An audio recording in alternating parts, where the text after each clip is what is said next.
aplicaron directamente un atraso cambiario similar al de la convertibilidad y ya con una inflación que andaba oscilando entre 30 y 40% según si fueran años pares o impares. Entonces, una verdadera bomba de tiempo que hubo que desactivar en situaciones muy difíciles, con más de un 30% de pobreza, con una oposición la peor posible, a la que yo bauticé exitosamente el Club del Helicóptero, y con minorías parlamentarias en ambas cámaras. Este es un punto que es central para entenderlo. Nosotros somos hijos de una tradición política casi monárquica, en la cual pensamos el poder como si llegara alguien, es presidente, maneja todo. Porque venimos de unas situaciones así, venimos de dictaduras militares, donde efectivamente había poca oportunidad para el disenso, y de gobiernos populistas, donde si Cristina no quería, no volaba una mosca, y se hacía lo que se acatan las condiciones que fija la jefa del movimiento, dijo Aníbal Fernández, y yo lo puse en un epígrafe. Bueno, esto no es más así, porque uno de los compromisos es que esto sea una república y que no vamos a andar avasallando los poderes. Por lo tanto, hay independencia de poderes. Y eso quiere decir que este gobierno maneja el Ejecutivo.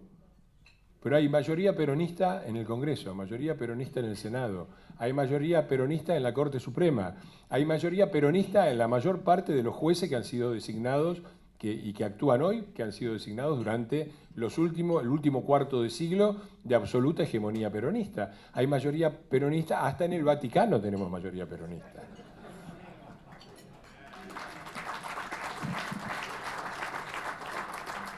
Y tenemos mayoría peronista también en el periodismo, por eso yo uso la denominación irónica del perionismo, porque uno ve cómo se razona y cómo se las cosas. Yo no he visto, ¿no? Escuché la primera pregunta de la conferencia de prensa con ese chico que, un joven periodista que le habla al presidente y que en vez de hacer una pregunta hace una introducción de 3 minutos hablando de una Ferrari, que si tenía que frenar, que si tenía que doblar y por qué hacían sufrir a la gente.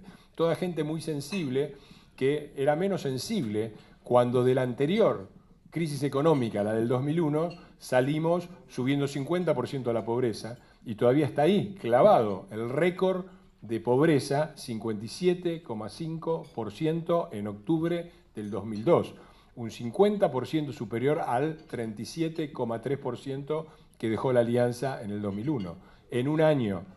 Y 21,5% de desocupación, más del doble de la que hay ahora, con la señora Graciela Camaño de ministra de Trabajo.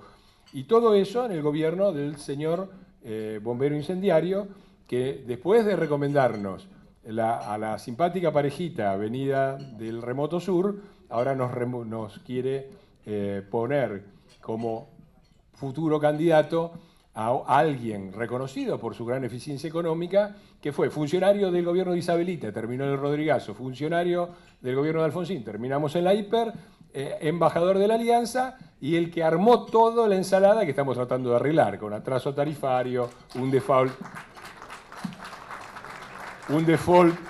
absurdo, porque también ahora se dice, el riesgo país. Bueno, muchachos, a ver, en el 2001... con Rodríguez A cantamos el himno y fue el default. Después a los argentinos le dijimos, le vamos a devolver los dólares, le dieron papel picado. Después fueron al 2005 y dijeron reestructuración voluntaria de la deuda, le vamos a pagar el 30%. Bueno, es difícil que el riesgo país baje muy rápidamente. Bueno, cierro diciendo esto, porque ya Clara me apremia y hace bien. Yo soy optimista, pero creo que es muy importante que quienes tenemos responsabilidades políticas y económicas reflexionemos en lo que se juega en los próximos meses. Porque no nos jugamos 4 años de gobierno, no nos jugamos un punto más o menos de inflación, o un punto más o menos de ganancia para la empresa, o un punto más o menos de plata en el bolsillo para el ciudadano. Nos jugamos el futuro de la Argentina, nos jugamos, creo yo, por lo menos 2 décadas de hegemonía. El país tendrá muchos problemas económicos de corto plazo, pero en el largo plazo la economía está bien. El déficit primario está llegando a 0, el déficit comercial se está revirtiendo y está empezando a dar superávit inclusive con Brasil. Tenemos una cosecha récord a pesar de las retenciones que lamentablemente hubo que volver a poner y que volverán a bajar en su momento, tenemos una infraestructura que se está reconstruyendo, tenemos la destrucción de los cárteles que le costaban tanto al Estado, sobre todo en el tema de obra pública, y tenemos un Estado que vuelve lentamente a ser un Estado en vez de ser una mafia que trabaja en su propio beneficio. Todo eso es lo que nos jugamos y el próximo gobierno va a tener, no digo un terreno fácil, pero sí una perspectiva para seguir avanzando en esta dirección o armar otra fiesta que dure 2 años y después que ya veremos cómo nos arreglamos. Me parece que la claridad y la profundidad con que cada uno de nosotros pensemos la alternativa que tenemos delante y la profundidad del cambio que significará el triunfo de los unos o el triunfo de los otros es fundamental para el futuro de la Argentina. Y espero que todos lo comprendamos así. Les agradezco la atención.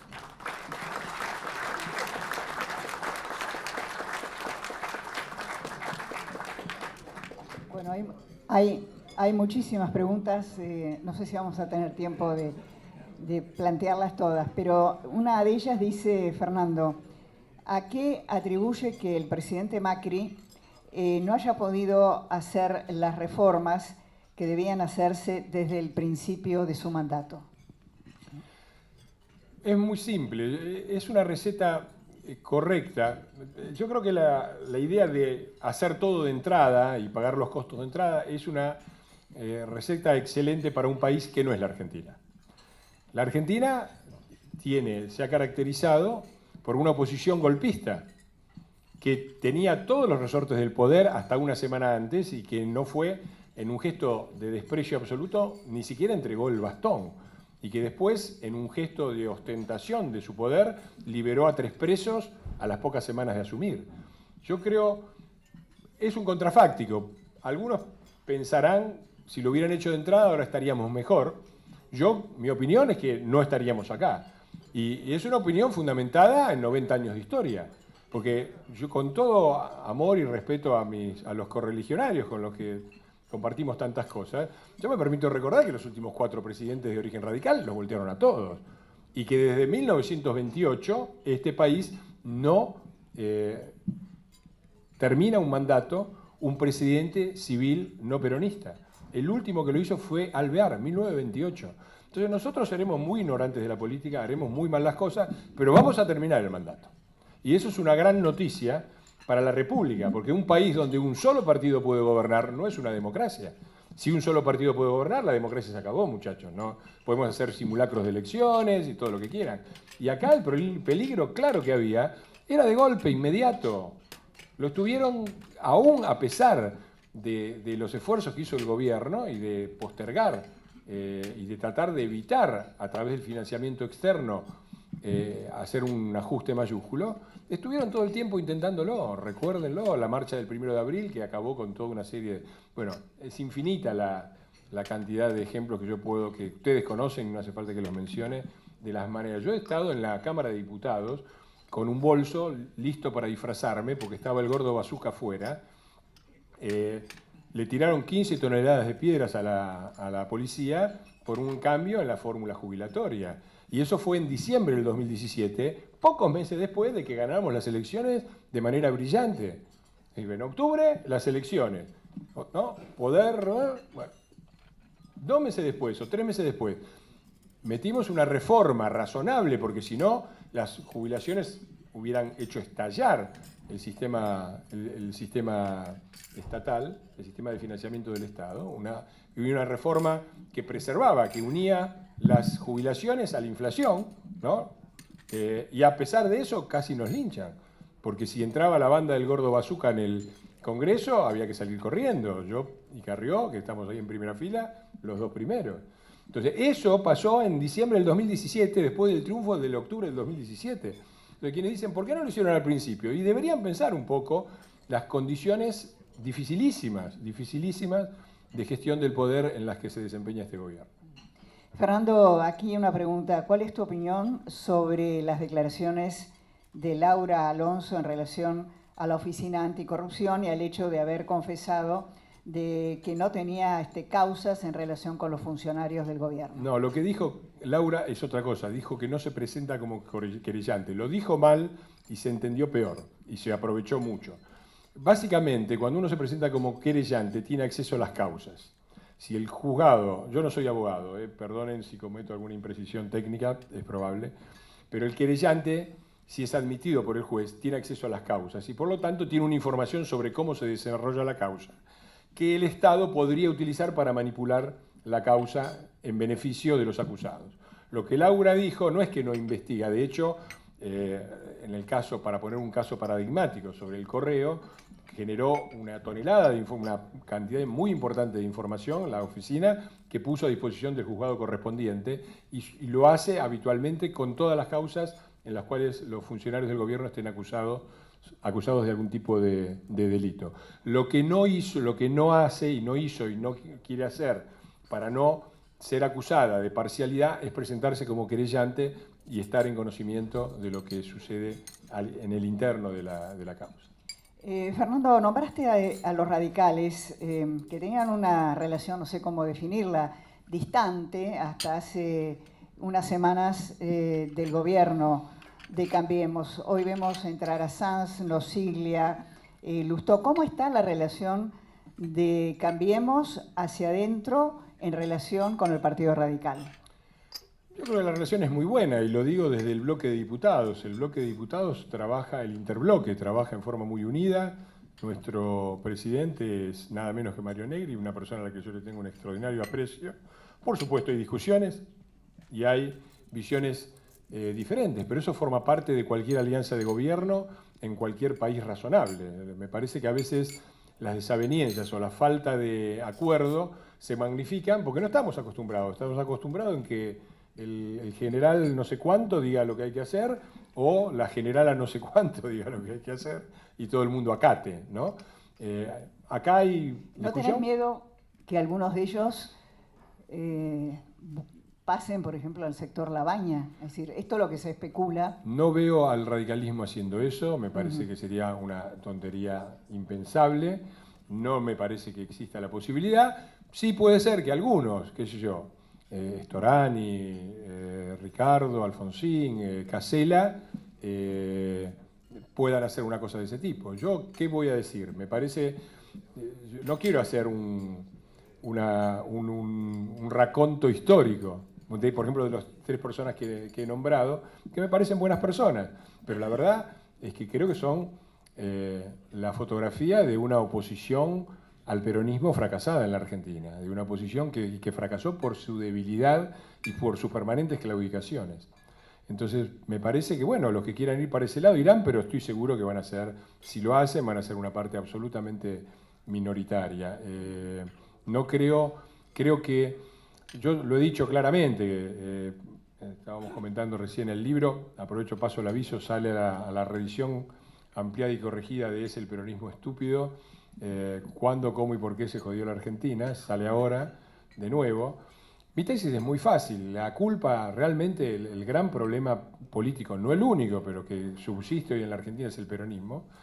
Y cuando me dicen, pero la oposición también, sí, la oposición ha cometido sobre todo un gran error, que es no ser firme, no ser una oposición firme y claudicar sistemáticamente a todos los chantajes de estos muchachos. Y me parece que el radicalismo en Gualeguaychú dio un paso adelante fundamental, por eso es que logramos salir. Estamos todos muy agradecidos a eso, yo estoy confiado y seguro de que van a seguir en esa línea. Y bueno, si hay otra persona que cree que es oportuno, no sé, irse con de Narváez o perder elecciones digo, Casella es el muchacho que perdió una elección fundamental en la Argentina, que fue la elección que permitió llegar al peronismo a la gobernación de la provincia de Buenos Aires, por 4 puntos. Y si me preguntan cuál es el gran problema de la Argentina, es claramente ese, la provincia de Buenos Aires, el conurbano y los 30 años de peronismo ahí. Me parece que es muy claro. El otro día en el artículo rememoraba, en el año, ustedes son muy chicos y no se acuerdan, pero en el año 1999, la elección a gobernadora de la provincia la ganó Graciela Fernández Meijide y Rucauf y Solá salieron segundos. Pero unos muchachos aparentemente liberales, los de la lista de Cavallo y los de la lista de la UCD, fueron de colectoras de Rucauf y Solá. motivo por el cual gobernador fue Rucauf y después Solá. Digo, tengamos un poco de memoria también con este tipo de cosas, porque yo empiezo a ver también, ¿no?, ciertos señores de temperamento muy liberal financiados por el bombero incendiario y me da un poco de miedo. Dame el nombre del bombero incendiario. Es muy obvio. La maniobra de quitarle, de dividir y de quitarle, es otra vez la repetición de lo de Graciela Fernández Mejide. No perdimos la provincia de Buenos Aires y se inauguró la dinastía peronista. Siguió la dinastía peronista, siguió Rucauf Solá, después siguió Solá, después vino las dos gobernaciones de Scioli. Todo eso, ¿por qué fue? Por una ley de lemas, o no exactamente de lemas, la ley de colectoras, que este gobierno, con coraje político, salió a anular. Salió a anular y con buenos argumentos jurídicos, porque no modifica la ley, sino que modifica un decreto que alteraba completamente lo que decía la ley, que claramente dice que un candidato tiene que ser candidato de una sola alianza política. Artículo 24. Fernando, te voy a hacer una pregunta dificilísima. ¿A qué figuras del peronismo rescatarías hoy? Para vos, difícil para vos, quiero aclarar. Básicamente ninguna. No puedes. Quizás, yo me crié en Avellaneda y creo que una cosa sí notable que hizo el peronismo fue el volumen de obra pública en la provincia de Buenos Aires. Esto lo digo en Es el peronismo estúpido, tratando de contestar esa misma pregunta. El gobernador de la provincia de Buenos Aires, que hizo toda esa obra, incluida la escuela en la que yo me eduqué, que fue el Normal de Avellaneda, fue Mercante. Mercante era la mano, decían, era el corazón de Perón, el dueño de la quinta de San Vicente donde se casó Perón con Evita y el padrino de bodas. Y estaba prácticamente, todo el mundo esperaba que fuera el sucesor de Perón. ¿Cómo terminó Mercante? Nos dice mucho acerca de Perón y el peronismo, porque se lo acusó de corrupción, se lo echó del partido, pusieron un obsecuente como Aloé, y Mercante que terminó completamente marginado y fuera de cualquier resorte de poder, justamente por su lealtad y por su volumen político que empezaba a causar algún tipo de interferencia con esta idea totalitaria, ¿no?, de que tiene el peronismo del poder concentrado en una sola persona. Fernando, acá hay una pregunta que dice, ¿qué es lo que ha impedido hasta ahora de que se cumplan las leyes, sobre todo está hablando de la Ciudad de Buenos Aires, con respecto a los crecientes cortes de calles por parte de los movimientos piqueteros? Sí, lo primero es que no son crecientes, cualquier estudio muestra que son decrecientes, no estamos contentos y si me preguntan yo sería más enérgico. Es difícil, ahí también es difícil mantener un equilibrio. Es un país complicado. Recuerden que durante mucho tiempo la oposición ha buscado sistemáticamente un muerto para poner como excusa para voltear al gobierno. Y esto no lo digo en abstracto. Yo he estado, cuando le contaba de esa sesión en la cual el gordo Bazooka y su banda de lúmpenes tirapiedras le tiraron 15 toneladas de piedras a la policía, dentro del recinto, toda la oposición, cuando digo toda la oposición, digo todo, desde el trotskismo al kirchnerismo, al peronismo racional, al Frente Reciclador, todos clamando en contra de la terrible represión que estaba ocurriendo, pidiendo que se levantara la sesión por la terrible represión que estaba... Ustedes vieron las imágenes de lo que sufrió la policía y del milagro de que no haya muerto nadie, porque fue un verdadero milagro. Y sin embargo, y en un momento hicieron correr la voz de que había muerto, dentro del recinto, que había muerto una persona.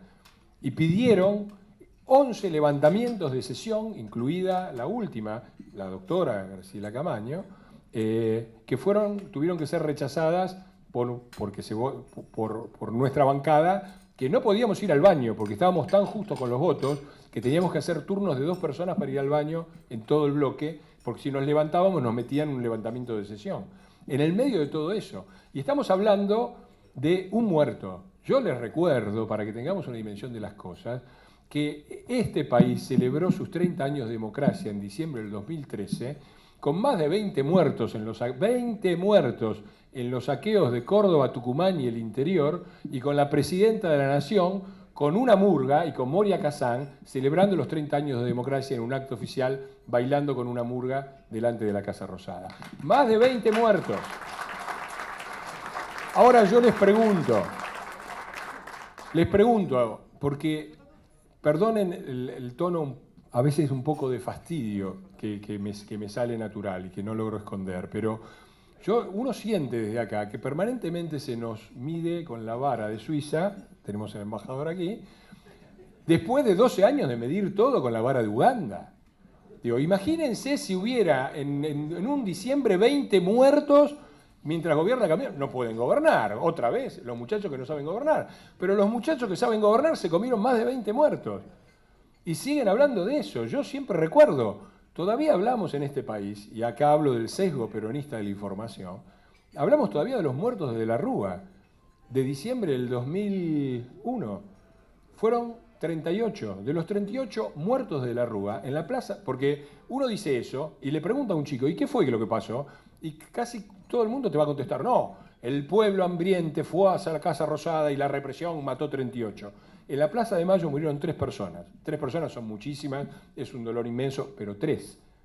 3. Y en toda la capital federal, manejada por el gobierno nacional, único distrito, murieron 7 personas.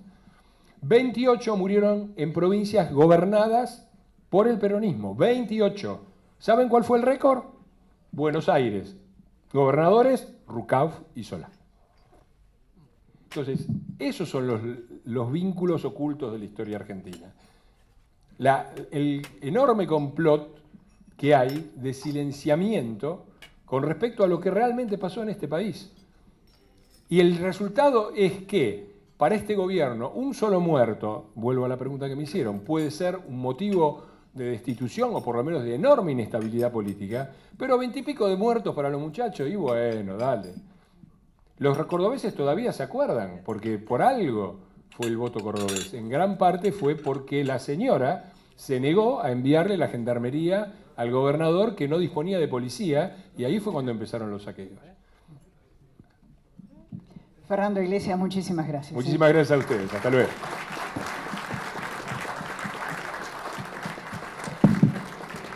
Disculpen esta segunda aparición, pero tengo que pedir disculpas públicas. Cuando uno se equivoca, y omití decir que a partir de la tarde del 19 de abril hasta el 27 se celebra la Pascua Judía, la fiesta del Éxodo, uno de los 3 Shalosh Regalim de la religión judía, y olvidé o omití hacer las felicitaciones correspondientes a nuestros consocios de esa religión. Pido disculpas, gracias.